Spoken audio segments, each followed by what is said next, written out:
Olá a todos, eu sou a Luciana da Circula, bem-vindos à Circula TV.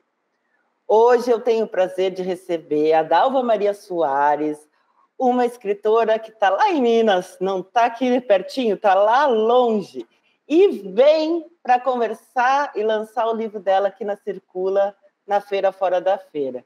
Vai ser um prazer receber a Dalva. Dalva, tudo bom contigo?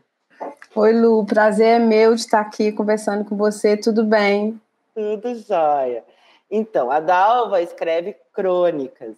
Mostra o teu livro. Olha, não meu chegou livrinho ainda, mas vai chegar, né? Para diminuir a febre de sentir, né? Então, ela foi publicada pela Venas Abertas, né? Que também publicou a Ana dos Santos, o Mulherio das Letras, né? Então, uma editora que a gente gosta muito, que tem um trabalho muito fantástico, vai estar aqui na Circula no dia 14 de novembro, para uma sessão de autógrafos, é um domingo, às 18 horas, e a gente espera todos vocês aqui para prestigiar o lindo trabalho da Dalva. Dalva, me conta da tua vida de escritora. Esse é teu primeiro livro? Então, é o meu primeiro livrinho e, na verdade, ele aconteceu de uma maneira muito espontânea, né? Eu comecei a escrever mais sistematicamente a partir de 2008, quando eu estava fazendo o meu mestrado. Então, era um jeito de não... Quando eu bloqueava a escrita acadêmica, eu começava a escrever outros textos, né? Isso durante eu criei um blog, inclusive, eu acho que em 2008, onde eu publicava esses trechos, poemas, né, de outros autores, e tudo para fugir da escrita acadêmica, né? E depois o blog, eu defendi minha dissertação, o blog ficou lá empoeirado, jogado às traças, e depois, anos depois, quando eu fui fazer o doutorado, de novo, quando eu me vi ali com a escrita da tese, e os bloqueios, eu voltei, né, retomei o blog, retomei as crônicas. Na verdade, eram textos, né? Esses textos eles foram publicados no Facebook. Foi um período que eu, depois de um estágio doutoral sanduíche em Lisboa, né? Eu passei 9 meses em Lisboa, eu e o meu filho, fazendo um estágio na Universidade Nova de Lisboa. Eu fui para Baldim, minha cidade natal, que fica aqui na região metropolitana de Belo Horizonte, a cerca de 100 quilômetros da capital. Eu fui me refugiar, né, na casa que tinha sido da minha mãe já era falecida. Fui porque eu precisava de um lugar tranquilo para escrever a tese, né? E foi muito forte, assim, eu fiquei muito afetada depois de muitos anos fora da cidade, né, uma cidade pequenininha de 7 mil habitantes, voltar lá, a morar lá, e, sabe, fazer comida nas panelas que a minha mãe fazia, sabe, ainda tinha, mamãe tinha alguns anos que a mamãe tinha morrido, ainda tinha roseira no quintal que ela tinha plantado, e aquilo me afetou muito, assim, e eu comecei a escrever diariamente no Facebook, né, textos para o Facebook, e acabou que foi se formando um grupo de leitores, né, assim, minhas contemporâneas, amigas da minha mãe, minhas vizinhas, né, e senhoras, né, e era um público interessante, porque muitas vezes eram senhoras que não tinham o hábito da leitura, mas que se viam ali naqueles textos que eu falava dos personagens, falava da cidade. Eu saía para caminhar todas as tardes, né, ou no pôr do sol, ou quando o sol estava nascendo, e sempre gerava um texto, né, depois dessas caminhadas. Então, as pessoas foram criando uma expectativa, assim, uma fidelidade, elas já ficavam, dava o horário, elas já ficavam na expectativa dos textos. E eu fui ficando entusiasmada, né? Porque eu recebi o retorno, às vezes batiam no portão e eu ia lá e era falar, olha, eu entro no Facebook, eu não tenho Facebook, mas eu entro no Facebook pelo perfil da minha irmã para ler seus textos. Eu gosto de tudo que você escreve, né? E era aquela coisa do cotidiano, né? Era o banal, né? A Adélia Prado, que é uma poeta... O teu cotidiano, Dalva, é quase um livro biográfico. Exato, tanto que o primeiro texto chama Confissões, né? Porque, na verdade, são confissões, né? E aí, assim, eu fui entusiasmando, né? Eu escrevi cerca de 400 crônicas Nossa! nesse período, assim. Eu fiquei 3 anos... E aí fui tomando gosto, né? Só que, assim, Luciana, eu não tinha conhecimento nenhum de técnica de escrita criativa, era uma escrita muito intuitiva, né? E era essa escrita de si, né? Ou seja, era a Adélia Prado, que é uma poeta mineira que eu amo, ela fala que eu só tenho o cotidiano e o meu sentimento dele. Então era isso, assim, era a minha relação com os cachorros, era a vizinha que me passava um prato de comida por cima do muro, sabe? Um remate de folia de reis que eu ia com meu irmão, era ir no cerrado buscar piqui, sabe? Buscar as frutas do cerrado. Então, assim, foi depois, quando eu voltei a morar em Belo Horizonte, depois que eu defendi a tese, vim para Belo Horizonte, eu fiquei conhecendo a Karine Bassi, né, que é a editora né, a responsável pela editora Venas Abertas, e a Karine me convidou para participar dessa coleção, uma coleção Vozes da Ancestralidade, né? Tem inclusive o Tônio, né, Caetano, que é daí de Porto Alegre, ele participa com um livro belíssimo, que é sobre o Fundo Azul da Infância, que são contos sobre infância, assim, que eu acho que todo mundo que estuda infância tinha que ler. Eu acho que é um livro para prêmio, né? Assim, nós somos 10 autores nessa coleção, né? Tem a Natália Protásio também, que é de Pernambuco, mas mora aí. Assim, esse livrinho a Karine convidou, né? São 15 crônicas desse período que eu estava reclusa em Baldim. Quem fez a preparação do texto e a revisão foi o José Faleiro, né? Ele também escreveu o prefácio, um prefácio muito generoso, assim. E esse livrinho, desde então, foi julho de 2020, ele tem me dado muitas alegrias, assim, sabe? Eu recebo cartas pelo correio, assim, de senhoras do interior que ganhou de presente, sabe? Assim, bacana, isso deve ser muito gratificante, né, Dalva? Muito, assim. E eu, levando em conta que é uma produção independente, que eu que faço a divulgação, que eu que ponho na mochila e levo para os eventos, eu acho que, assim, ele me surpreendeu a quantidade, sabe? Eu já tive que fazer umas 3 reimpressões dele. Sério? Porque ele vende bastante, assim, sabe? Aí eu tô louca para ler ele. Quando ele chegar aqui, eu quero... Ele tá vindo, né? Isso. Tá vindo. Então, quando ele chegar aqui, eu tô louca para ler. Eu só ouvi falar sobre ele, mas eu não li ele ainda. E tô bem curiosa, né?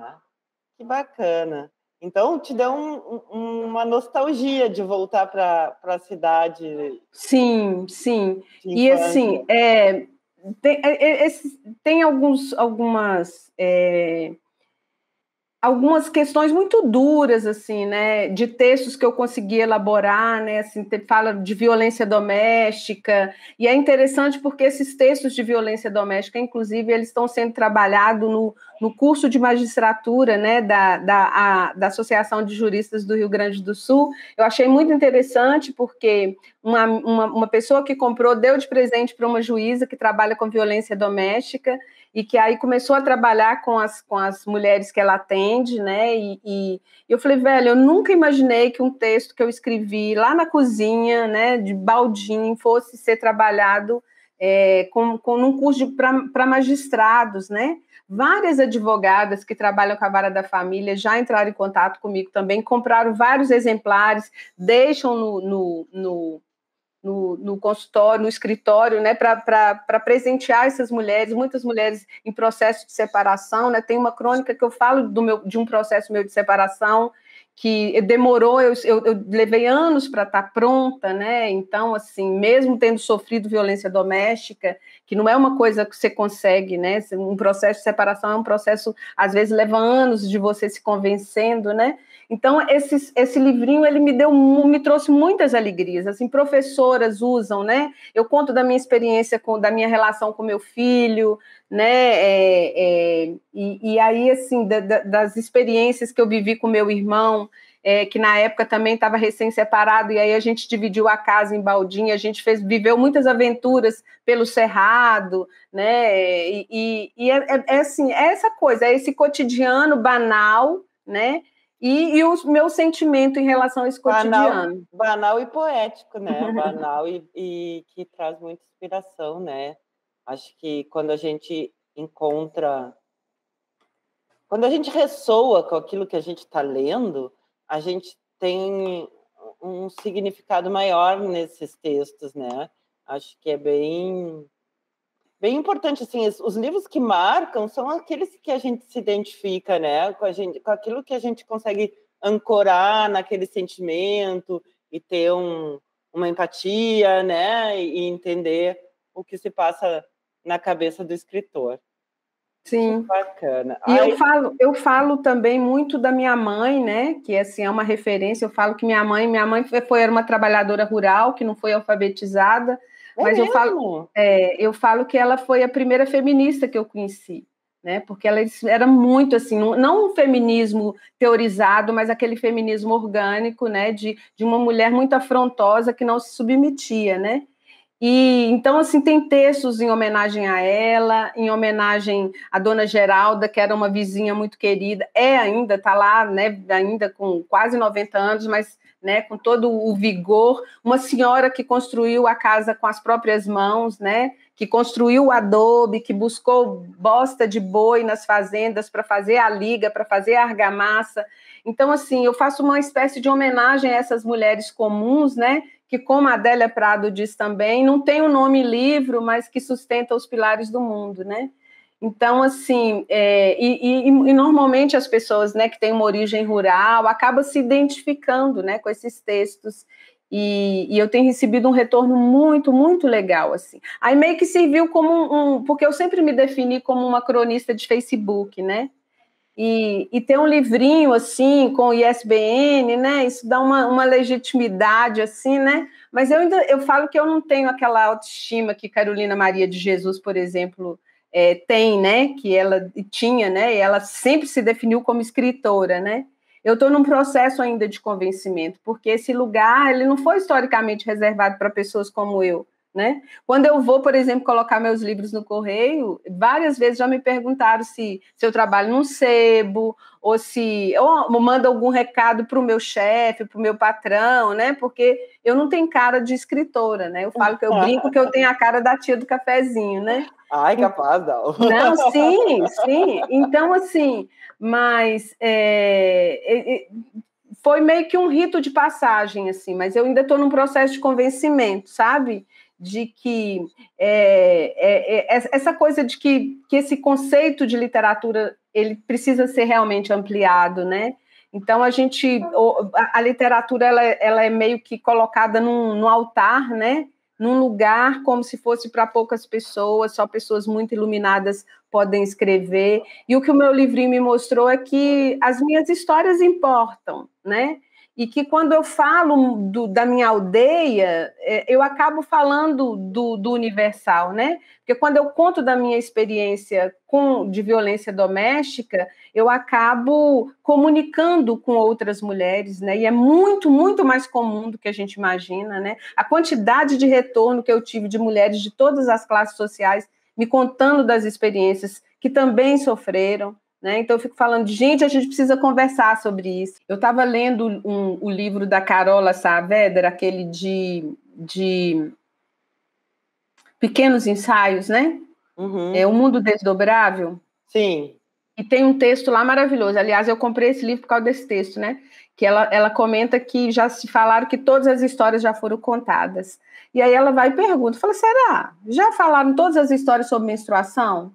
Sobre parto? Sobre amamentação? Sobre aborto? Né? Será que essas histórias já foram contadas? Sobre uma mãe que queria amamentar e não conseguiu? Sobre parto natural, né? Sobre um aborto de um filho querido? Ou sobre um filho que não queria, mas teve, que foi obrigado a ter, né?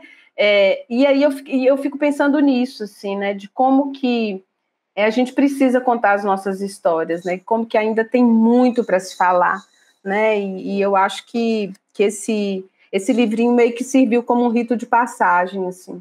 Tu já leu o da Ana Munarete, Quando o Sangue Sobe a Cabeça? Não. Da Lote 42? Tu vai gostar Não. de ler.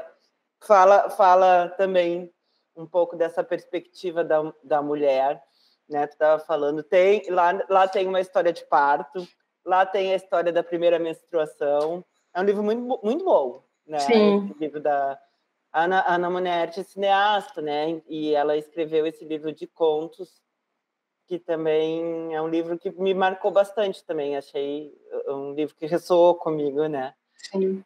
E eu acho... Desculpa. Não, eu acho que isso, a nossa voz como mulher, a gente tem que botar essa voz aí, né? Sim. A gente tem que desromantizar certas coisas, né? Sim. Que elas passam quase como num segundo plano da vida, como se elas não existissem, né? Sim. Mas elas existem, que nem a romantização da maternidade. Eu também tenho filho de 16 anos, tu tem um de 19, né?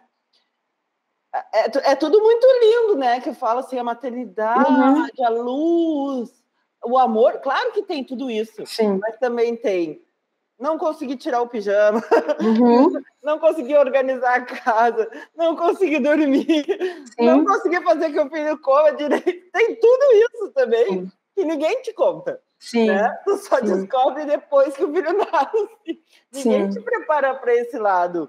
Claro que tu tem tanto amor por aquela criança que tu faz, mas assim, tem um lado difícil também na maternidade que as pessoas normalmente não falam. Que sufoco, que delícia, né? É verdade, eu digo, é o paraíso das mães, né? A gente está lá no paraíso, mas padecendo. Tem as dificuldades, né, da maternidade. Sim. Eu tenho uma crônica, né, que eu falo, inclusive, disso, né? Eu falo que esse universo literário, né, até parafraseando uma escritora que é a Helena Zelic, que é uma menina muito jovenzinha, assim, mas já muito sabida, né? E que ela tem um texto que ela fala disso. Ela fala que os grandes livros, né, são sempre os homens tentando salvar o mundo, né? Mas que a gente não consegue imaginar esses heróis, né, lavando sua roupa, fazendo sua comida, né? Quem é que faz, né? Você já imaginou o Faulkner? Aparece pronto, assim, né? Como é que é isso, né? Ou seja, não aparece. E quando aparece, aparece estereotipado, né? É verdade. Então, assim, e aí nessa crônica eu falo disso, eu falo assim, olha, eu sinto falta de uma escrita com cheiro de alho, sabe? Por quê? Porque eu escrevo na cozinha, porque a ideia surge na hora que eu estou fazendo almoço, as minhas anotações, o bloquinho está sujo de gordura, está sujo, sabe, da pata do cachorro, sabe? Essa literatura também me interessa, né? Da vida, né? Da vida. Exato, de verdade. Da mulher que leva o filho na escola, sabe? Que lava o seu banheiro, né? Eu costumo dizer que eu gosto muito da Virginia Woolf, né? Com o teto todo seu, né? Ai, baita livro, né? Eu moro de aluguel até hoje, né? Eu sou uma sem casa, né? Não tenho um teto meu. Eu falo que quando eu tiver a minha casa minha, eu vou pregar um prego gigante na parede, assim, porque eu tô cansada de morar em casa que você não pode furar na parede, né? Tem que devolver impecável. Eu falei que eu vou pregar um prego enorme e vou pôr uma moldura em volta, assim, né? Que vai ter a marca de que a casa é minha. Eu falei, olha, se eu morrer antes de ter minha casa própria, eu vou morrer muito frustrada, né? Mas, assim, eu falo, Virginia Woolf fala, né? Você precisa de um teto, a mulher que quer escrever ficção precisa de ter um teto só para si, né? E 500 libras, né? Eu falo, meu Deus do céu, né? Um quarto só para si, de preferência com chave. Mas aí eu lembro de Carolina Maria de Jesus, né? Que deixou 5.000 páginas manuscritas e que morava no barraco e que passava... Eu falo, o meu lugar social está muito mais próximo de uma Carolina do que de uma britânica, né? Uma mulher burguesa. E aí eu me inspiro, né? Me inspiro em Carolina, me inspiro em Conceição Evaristo para poder escrever... Todas maravilhosas, né? Escrever essa literatura que tem cheiro de água sanitária, porque sou eu que lavo minha privada, né? Então, assim, isso tem que aparecer. Isso tem que aparecer na literatura, gente. Se não aparece, é porque a pessoa não lava. Sabe? Tem alguém que lava para ela. Tu leu Cartas a uma Negra? Sim. Né? E aí a gente vê que pode estar em qualquer lugar. Tem certas coisas que são muito parecidas, né? A primeira frase daquele livro, da primeira carta da Françoise Egar, é: pois é, Carolina, a vida de todos os pobres ao redor do mundo são como irmãs, né? E aí eu falo, velho, uma mulher do interior de Minas, né? Consegue falar na alma, né? Atingir a alma de uma outra negra do outro lado do Atlântico, também uma empregada doméstica, né? Também uma migrante, né? Velho, aquele livro é maravilhoso, né? É verdade. Aquele livro é maravilhoso. Quando tu lê os dois juntos, sim, né? Porque eu tinha lido Quarto de Despejo já fazia muito tempo. E aí, quando eu li o Cartas a uma Negra, eu disse, não, vou ler de novo o Quarto de Despejo. Sim. Né? E aí tu começa a fazer essa comparação e tu vê que, embora existam diferenças, que eu digo, diferenças de objetos, né? Mas a essência do sentimento é muito parecida, né? Sim. Eu acho que nós, mulheres, nós temos alguns pontos de vida que são muito parecidos. A gente pode ter diferenças, né? Pessoas com menos grau de instrução, com mais grau de instrução, né? Pessoas com mais acesso aos bens, com menos acesso aos bens. Tem algumas coisas que é do universo feminino e tem coisas que a gente passa, né? E tem que vencer, posso dizer assim, independente, né, disso, né? Como a violência doméstica, como ser subjugada ao marido, né? Depois que tu tem uma relação, nós estávamos falando disso, né? Tu é a namorada do fulano, a esposa do ciclano, tu é a mãe do fulaninho. Então, tu parece que tu vai te sumindo como mulher, né? E a gente tem que reinventar e reachar os nossos espaços para a gente se colocar, né? Eu acho que é uma coisa que é universal das mulheres, né? Espero que no futuro não seja assim. Mas é uma coisa que todas passam, né? Sim. Dalva, adorei falar contigo. Vamos continuar esse papo. Espero que vocês todos tenham gostado. Vamos continuar esse papo aqui na Circula pessoalmente, no dia 14 de novembro, às 18 horas, quando a Dalva, então, vai estar aqui autografando o livro dela. Espero vocês. Foi um prazer, Dalva. Prazer foi meu, Luciana. Muito obrigada, viu, pelo convite. Imagina, a gente que agradece a tua participação. Até mais. Tchau. Tchau, gente.